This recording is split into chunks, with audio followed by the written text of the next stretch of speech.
We'll call on you, unmute your line, ask your question, and then remute. We will get started with James Crepia from the Oregonian.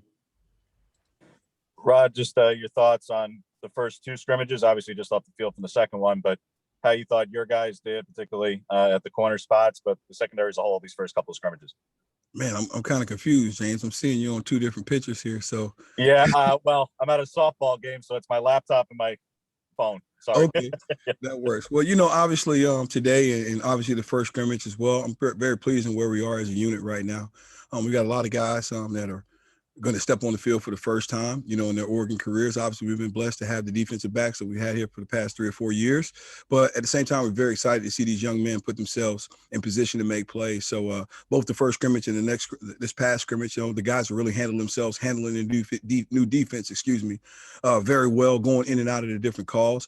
It's a great opportunity, great learning opportunity for a lot of young men to get some reps, and to get themselves prepared for their first football game. Ryan Thorburn, register guard. Rod, you just mentioned how young your room is, and we had a chance to talk to DJ James the other day. Obviously him and Traquez are from Alabama. You got a lot of California guys, Dante from the Midwest. What's kind of the chemistry of your guys right now? Man, I'll be honest, man. The chemistry is great. The guys all like one another. We got a motto in the room that we want to compete with each other, not against each other. And what that does for the morale and the camaraderie of the room, it takes it through the roof, that we all want each other to succeed. Okay, and we're also rooting for our teammate to make sure they make plays. So if the next guy is in, we're rooting for him to make plays for us. And when it's my opportunity to get on the football field, I have an opportunity to make plays as well. And my teammates are happy for me as well. So, both DJ is taking a huge step, obviously, played probably about 25 to 30 snaps as we ended the season. Very proud of where he is right now. He's taking that next right step, prepare himself to play multiple snaps. You mentioned Traquez as well. Traquez probably is one of my, surprises of the spring.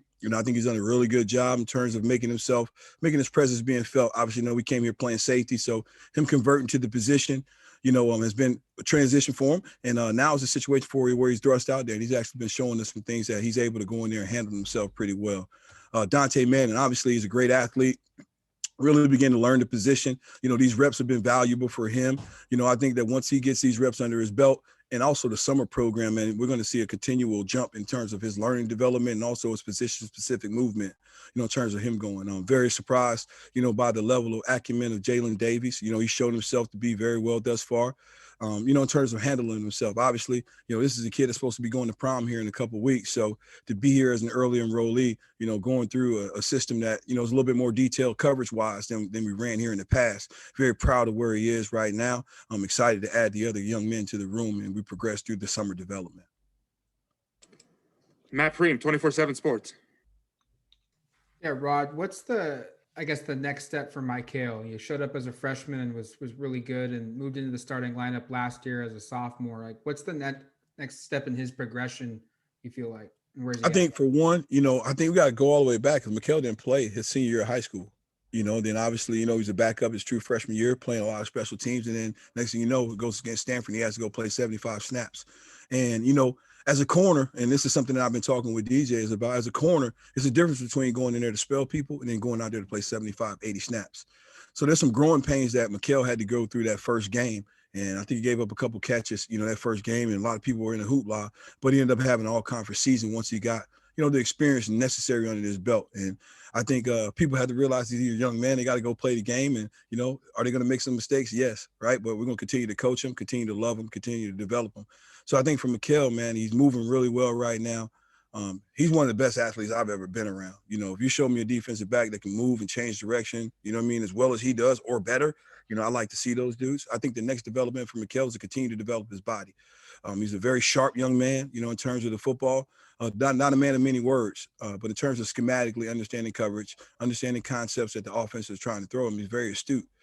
For us, we're trying to be a little bit more vocal, which we do see him doing now, coaching Jalen Davies, coaching some of the younger corners up, which has been a welcome, welcome surprise for us all. Because if Michael, he doesn't really say very much.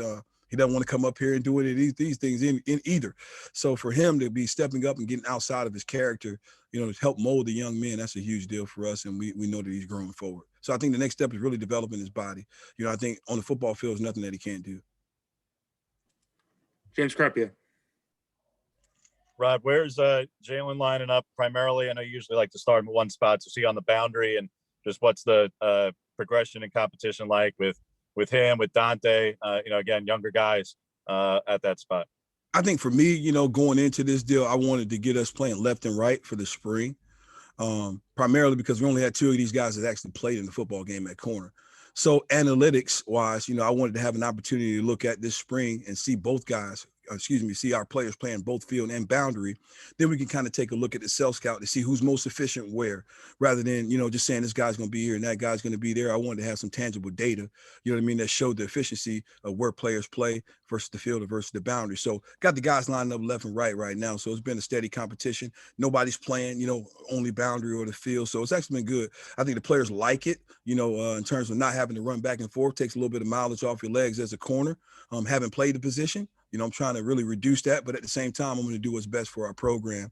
If the learning or the scheme tells us that we need to be a field or a boundary team, we will.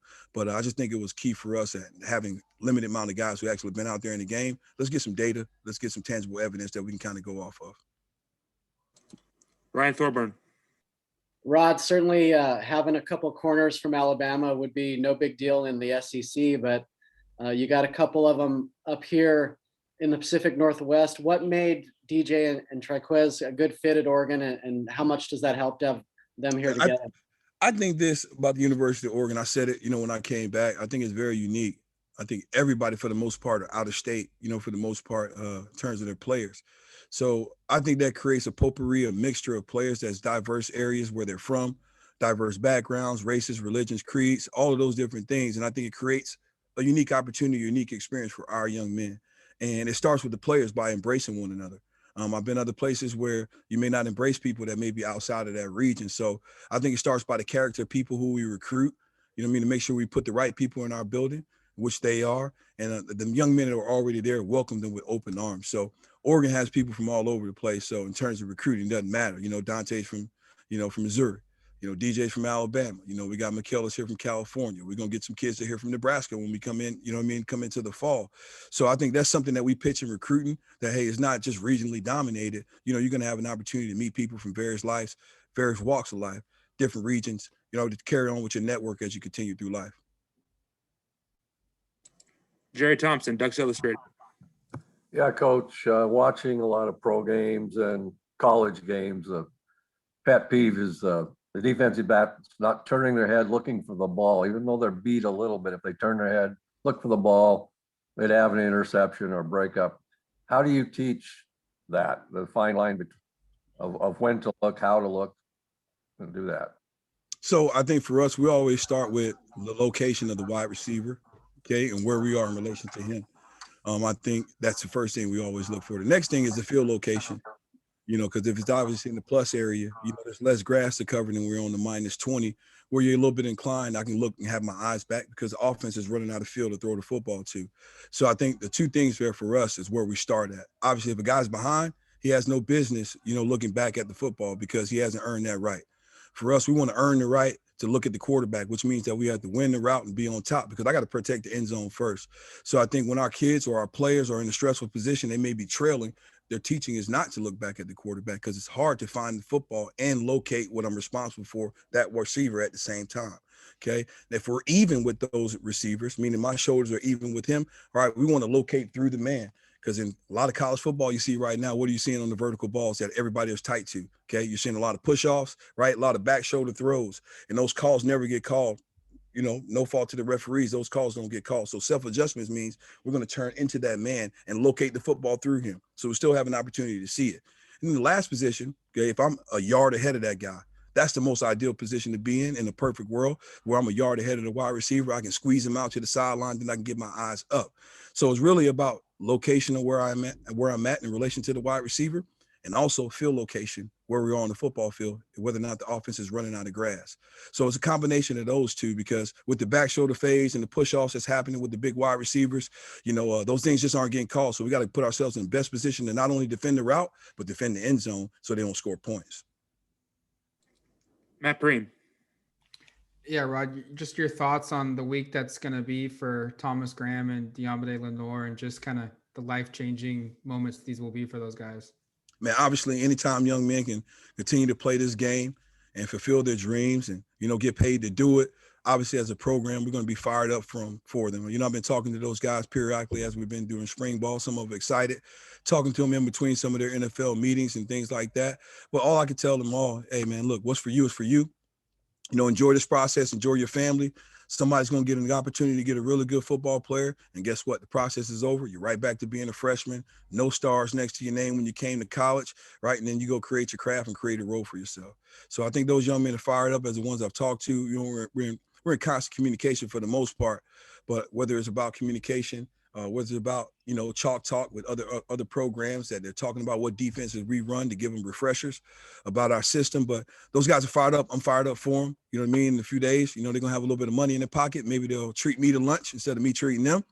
But obviously that's going to do wonders. You know what I mean? You come to Oregon, you play great defensive back play, you go play in the National Football League. Now you have those guys that are moving on to go play in the National Football League. Creates a huge opportunity, not only for the players that are here, but also for those young men that we're looking at to add to our roster as well. So great opportunity, great chance to be a DB here at Oregon. James Crepia. Right. You touched on it a little bit before, but what makes DJ capable now of handling the potential workload down coming up for him in the fall, where, like you talked about, like Michael, there was an increase in rep count, but also because Demo was on the other side, they weren't throwing at Demo, and it's understandable. So now it may be a little different, may not be the same ratio as what just happened, but what makes DJ capable of handling not just the increased workload, but getting picked on a little bit because he's the inexperienced guy? No doubt. I think some of that's going to happen. You know what I mean? He's going to have to stand up. That's the world and we live in. But I think for DJ, man, I think he's the same athlete as Mikel. You've seen him move around, you've seen him run around, you've seen him change directions. He can do the same things, right? It's just those reps of getting that experience of what it is. I think, DJ's just, if they line up and race, Mikel might be right there, DJ will be right behind him. If you ask Mikel about DJ's foot speed or his transitions, he may tell you that, hey, Mikel's that DJ has better feet than him. So those two young prospects are very good players with very good skill sets. Now it's just about adding the body strength, the play strength, right? And really for DJ, the confidence.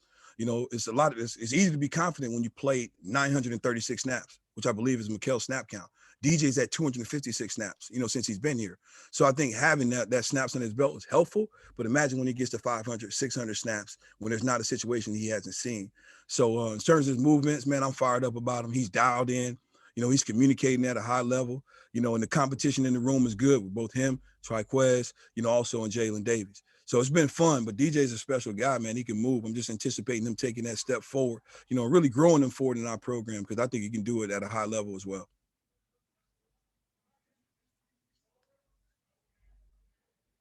Oh, sorry, a couple more for you, Coach. We'll go to Ryan Thorburn, registered guard.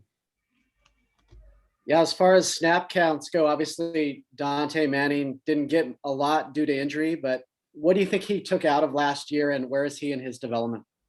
I think what Dante realized, he realized that college football moves very fast. And sometimes what you see in those situations is confirming what your own personal ability is. And I think he saw that, hey, look, I belong. I can make plays here. And he just have to get on the field and play. Obviously, him not playing that last season, we would love to have him have those reps back. But, thankful he's right back here, didn't lose a year of eligibility, still the same athlete. We got him healthy now. He's looking a lot better, in terms of his movement skill, and he's growing into position.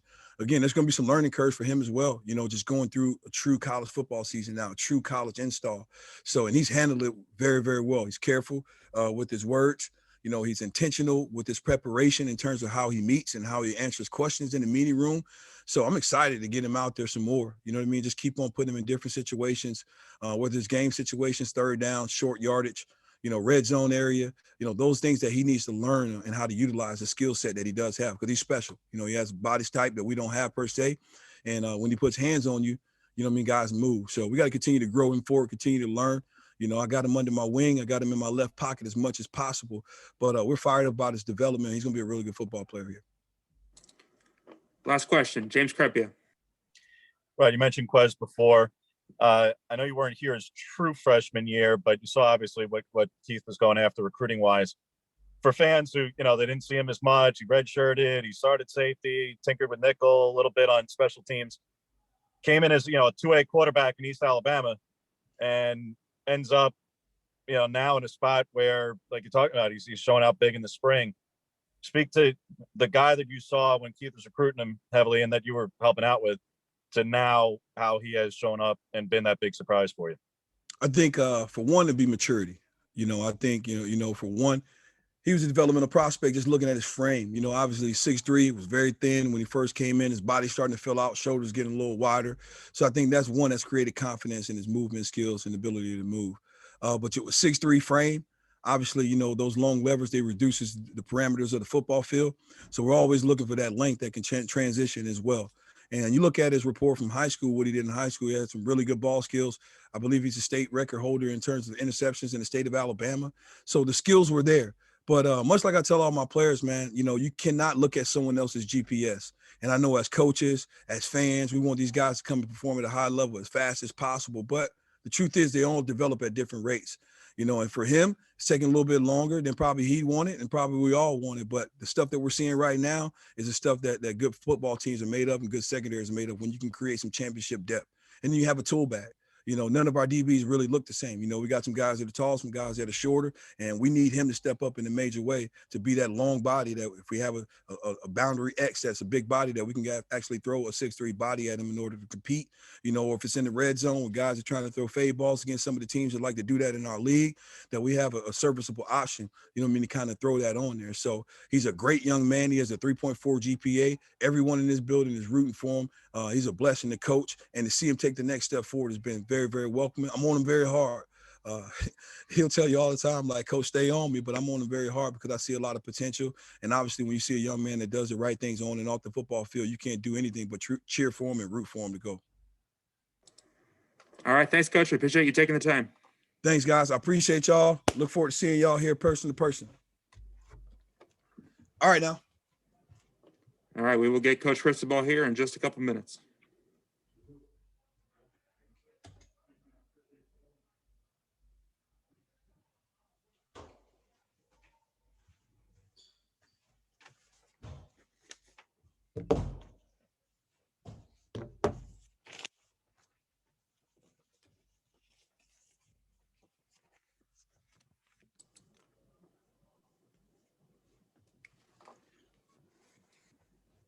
Good. I guess so. All right. Good afternoon, everybody. Wrapping up scrimmage number 2. Every first, second team, and some of the third team guys getting on average about 50 snaps apiece. Most of it live ball. Towards the end, we went thud because that's what we do sometimes during our 2-minute drill. But just working a lot of situations, everything from the typical stuff that we do, playing football, then getting down the red zone, working some third down situations. Working some stuff in 4-minute and 2-minute again, ending with 2-minute, and just making it really, really competitive. But certainly the level of competition, the level of physicality, we have improved in certain areas. A lot of focus on our coverage teams, on special teams. Felt like we made some improvement in that area as well. All in all, just a really good practice. A lot of development and a lot of guys getting a lot of snaps, which we need for this coming season. So questions, please. Oh, first question, Matt Preem, 24/7 Sports. Yeah, Mario, after the first scrimmage, you talked about how you wanted a better execution, better overall play from your unit in the 2-minute. How did they do this time around, second time of 2-minute drill? It's back better. I think that, football really, a lot of it comes down to how you play the next play, right? You finish what you're doing, you finish that play, you go on to the next play. And a lot of guys that have played ball have to just continue developing, pushing, encouraging guys that haven't played a lot of ball. When say you got a penalty and you're in 1st and 15 and your own 33 and you got minutes something on the clock, well, that happened today. So what are you going to actually do? And if you're focused on the penalty, if you're focused on getting blasted by the media, your people, or some other folks out there, instead of focusing on, all right, my assignment, here's a signal, here's a formation, here's a play, here's a snap count. That's where the separation, becomes really, really just clear in terms of who's moving up and who still needs who still has work to do. And we saw that today. We saw growth in that department today. And we also acknowledge that that's an area that requires work, because sitting in these nice rooms and talking about it and some cool temperatures isn't going to cut it. We got to keep throwing these situations at our guys, and today, there were some random flags that were thrown on purpose, just to see what type of reaction there was going to be, and to see, all right, who was going to bring a sense of calm and composure while at the same time some fire and juice to move on and make a play. So all that stuff and more today. Ryan Thorburn, register guard. Mario, after last Saturday, when you kind of acknowledged that for that day, the offense was a step ahead, did you see a good counterpunch by the defense? And have you seen that back and forth consistently that, good teams have during? Yeah, early the counterpunch was a strong one, like a Tyson left hook is what it was. Defense came out first 3 series, and it was hard. It was hard to move the football. They made some big plays, forced some turnovers. Verone had a phenomenal interception just coming off the hash and tracked one down. Spectacular football play, eye discipline, angle, and then just athleticism, just going up and making something happen. And then after that, it got really competitive. Both sides started trading shots, some explosive plays, made some negative plays, forced, hung onto the ball better. It's been a huge point of emphasis, just making sure that ball security is at a premium. And placed a lot of guys that had been working with the twos with the ones, and some of the other guys were with the threes working with the twos. So yeah, it was, it's exactly what, the course that you want to take. We saw that today, and we just got to keep improving and stay at it. James Crepia, Oregonian. Mario, in terms of the quarterback rotation, did Anthony continue to take all the first team reps? And with the younger guys, did Robbie get a chance this week since he was a little bit limited last week? Yeah, Robbie did. Robbie was healthy this week. Anthony took the reps with the ones today, like he's been doing all along. And then the twos, they all had their moments. So it's hard to say, all right, this guy's separating more than the other guy. They all had their moments, both good, and then other moments where they need to learn from. But Robbie was part of the rotation, and they all got even reps. Matt Preem. How has a receiver in that competition played out? I know you've got some older guys and Johnny and Jalen, but then you've also got some really young guys too that are different body types. How's that gone, you feel like? Yeah, that's a great point. I had highlighted those guys to talk about them. I didn't want to miss those guys today because, the older guys have been great. The older guys have done a really, really good job just making plays, pushing the tempo, just enforcing the culture in a big time way. But we've also had some guys go out there and we've put them in situations we want to test them. Can they make plays in certain situations? And a couple guys got to be pointed out. Number one, Isaiah Crocker today made some unbelievable plays and has had a really good spring. So there's a lot to look forward to in him. Chris Hudson today made several big plays and explosive plays and made guys miss. And his blocking is improving. I was messing with him about his blocking, told him I'm going to have him start meeting with Coach Mirabal on the offensive line on occasion to make sure he gets his, half placement where it needs to be. Troy and Dante have had really good springs. So those guys, we're counting on those guys to make a significant contribution this year. Go right down the line. There's a lot, Micah Pittman has had a great spring. Micah has really, we move him around a lot. Micah's a smart guy. You can put him in different spots. Devin Williams continues to make big plays. All in all, just, Coach McClendon has really made an impact in that room, and those guys are bought in, working hard. A lot of explosive plays by those guys. James Crepia. Mario, on 2 corners who seem to be on the rise. Obviously, DJ was a backup for you last year, came with some big plays late in the season, but looks to be in line for a pretty big step up. And everything in talking to Rod sounds pretty good on him. And on Triquez, and just the surprising spring that he's having in a big positive way after redshirting, developing, starting off at safety, and just the spring that he's having so far. Yeah, Quez has been, not a surprise to us, but the development that he's had has been just significant. It's been really strong. He's always been a big guy, longer guy who's played safety, played receiver. His transition to corner, that's just an excellent move for him and for us. He understands the position, understands leverage, has got really good hips, good balance and body control. And he's consistently been in the high 21s and low 22s. So he's a guy that could really run, covers a lot of ground, plays the ball really well, great ball skills. DJ has been outstanding. He really has. We all knew about Mikkel. Mikkel continues to have a great camp. But DJ James is, he's a bigger guy than what you would think. And he's a 6'1.5", 6'1" guy that could run, can bend, come out of his hips.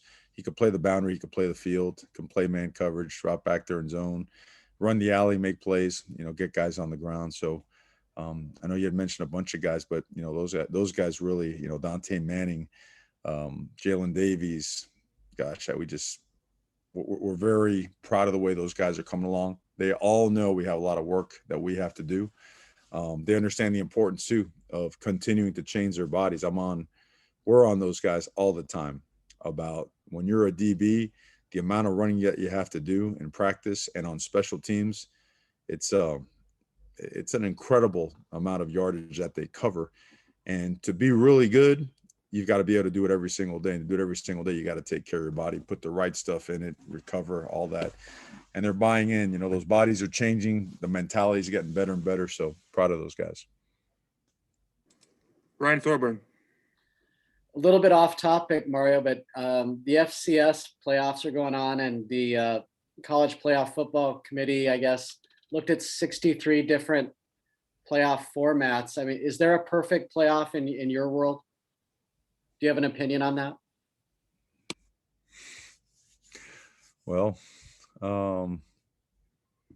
yeah, I do. For another day, right? For another day, we'll get together on that one. Yeah, opportunity, man. I think they have a really good answer. The way they do it is really well. I mean, it's really well thought out, planned, orchestrated. So I think, I'll think about that one. I'll think about that one. We'll have a better answer for you next time.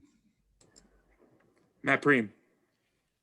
Tight end Spencer Webb and Patrick Herbert were guys that there was a lot of excitement about both of them last year, and they had their injuries that couldn't play. And just how you feel like their development has come along through spring, and just are they getting reps with the ones? Absolutely. They both are getting reps with the ones, and they're both doing really well. They're both throwing themselves in there, which was always what you want a tight end to do, right? The biggest and hardest transition for a tight end from high school to college is being able to do something at the line of scrimmage. Trying to be a C area blocker, a C area gap control guy is a tall task, especially when you don't do it much in high school.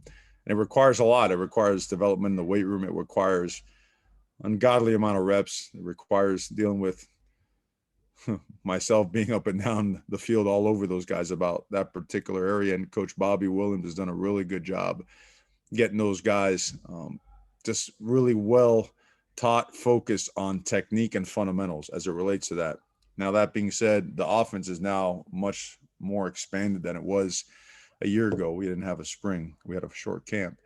Their involvement has been pretty significant, and they have both made plays, as well as the other young guys as well, both Terrence and Maliki. So, but it was great to see Patrick bounce back, because Patrick was a guy that we all know is going to be a really good football player. And you could coach him hard. And he responds, and he's continued to develop and grow. And Spence, losing him last year was something that really hurt us offensively. And so it's good to see him have a really good spring as well. Both those guys have done really well. James. With 4 practices this week, Mario, and obviously ending on the spring game next week, just what is the plan for each day this week, and what do you want to see in terms of further development and areas to address? Yeah, we'll be full throttle. We will. Tuesday, Thursday will be a typical Tuesday and Thursday spring practice. But that, we'll be in pads. We'll be in full gear. We'll be working, team run and play action periods. We'll work probably a force period, get the ball in the perimeter, both in the form of a toss, screens, some of our boots and wags, work some of that stuff. We'll get in a heavy third down and red zone play, make that competitive. We'll probably do another shot of 4-minute, 2-minute, and an overtime period. 2-minute will be worked every single day. Aside from that, we will present situations, end of game situations, 13 seconds ball on, 24-yard line, need a touchdown, stuff like that. Just throw those things at them. Present it to them in a meeting, talk to them about what we were looking for. What are the big do nots, right? A lot of times you'll lose games, you'll win them by just not, different situations and the things that they present with them. So we'll be doing all that stuff all week. And then on Friday, Friday will be more of a walkthrough to make sure that we are very well organized for the spring game on Saturday. Time for 2 more. Jerry Thompson, Ducks Illustrated. Yeah, Coach, how about injury-wise or health-wise? How's things after the scrimmage, and how's it looking for some guys maybe coming back? Okay. Today was good. It was a healthy day for us. We feel fortunate that we've been able to get a high quality, high levels of work done without suffering anything significant. And guys are being really good. When we go full live tackling, we've done that and we've improved the way we've tackled. We feel like we're getting the right kind of work there. And when we've gone our thud periods, which is full speed but staying up, nobody tackled to the ground, just our improved athleticism helps us practice and not go to the ground. And that is, I can't emphasize how important that is and how an off season is tied into that, because guys that probably came in underdeveloped or not strong enough or not have enough balance and body control, they end up on the ground. When guys end up on the ground, guys get hurt. And so we're learning how to practice a lot better. Still got a ways to go, but certainly improving. Last question, James Crepia. Mario, you guys were always really aggressive in terms of satellite camps in campus and used 9 days off campus before. Years ago, it was viewed as kind of gimmicky with what other schools did in that regard, or, oh, well, maybe they were trying to establish something, but everybody was, okay. But is it not almost more, again, you guys were always really aggressive. Is it not almost more important this year, particularly, to be that way? Because after 15 months of a dead period, these could be really instrumental this year. I mean, it always was for you, but this could be really big this summer, this June. Yeah. Well, some of them are and some of them may not. Depends who's going to be where at each locale specifically. I think it's also important to note that the rules have changed where unofficial visitors, they can actually participate in, a camp like regiment on your campus as well, so that you do get to find out things that you want to know about a player, not just from a spec standpoint or from a numbers and whatnot standpoint, but how a player responds to coaching, right? There's a lot of things that you can do now that are certainly different, but you want to get out there. You're also scrunched with the fact that you have official visits in June. So where is the balance? Like, who can go out, who has to stay back? And the calendar changes every day. I'm sure you see it, right? On social media, 14 camps pop on there every single day, and your original plans got to change. So there's a lot of juggling going on. May's, and set in stone, because you really got to get a lot of your opponent work done in the month of May, because you really don't know exactly what June is going to look like. We'll find a way to use our days. We'll find a way to use them. And certainly, like you mentioned, getting your eyes and in-person evaluations are always going to be the most critical, the most important thing in trying to decide who fits your program, who fits what you're trying to do, and who you end up taking in terms of your class. All right. Thanks, Coach. We appreciate your time. Hey, guys. Appreciate you, man. Have a good one, guys. Thanks, everybody.